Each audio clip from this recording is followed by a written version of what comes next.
የሩቲ አክስት ጉዱን አወጣችሁ። ጉድ ነው ትላላችሁ።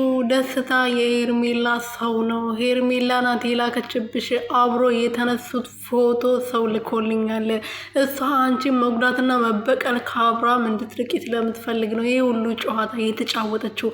ጨዋታ ደግሞ እንድትጫወት ፈቅደሽላታል። አንቺ የማታውቂው ሰው፣ አንድ ቀን እንኳን የማታውቂው ሰው ነበረ ቤትሽ አስገብተሽ ፍቅረኛዬ ነው ደስታዬ ነው ስትይ የነበረው ብላ ሩቲን አስደነገጠቻት። ሩቲ ደነገጠች። እንዴት እንደዚህ ትይኛለሽ ብላ ማለት ነው። ሰላም ቤተሰብ እንዴት ናችሁልኝ? እኔ ያለው ፈጣሪ የተመሰገነው። በያላችሁበት ሰላማችሁ በዚህ ትርፍርፍ ይበልልኝ። እኔ ውድና ወርቅ የሆናችሁ ቤተሰቦች ሩቲዬ እንግዲህ ከአክስቷ ጋር ብቅ ብላለች ማለት ነው። በአብትሽ የሚባል ሩቲዬ አክስት ልጅ ማለት ነው። በሷ ቤት ነው የመጡት። እንግዲህ ሩቲዬ ታይ ስነስርዓት ይኖርሽ። ሄርሜላ የሄርሜላ ሰው ነው። ደስታ አንቺን የሚመጥንሽ ሰው አይደለም።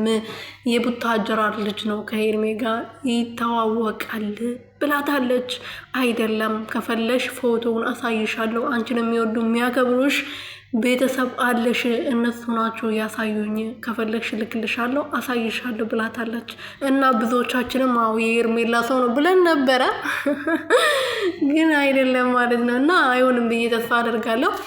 ያው ፓስፖርት ምናምን ትሄዳለች ምናምን እየተባለ ስለነበረ በድንገት መጥቶ ነው እንግዲህ ካሮባ ወስዳታለሁ ብሎ ስለመጣ እንደዛ ይሆናል ብለን እናስባለን። ለማንኛውም ጨዋታው ቀጥሏል። ሩቲዬን ቀጥላበታለች። እሱ አይደለም የኔ ደስታዬ ነው ብላለች። እንግዲህ ሩቲዬ ጀግናዋ ማለት ነው።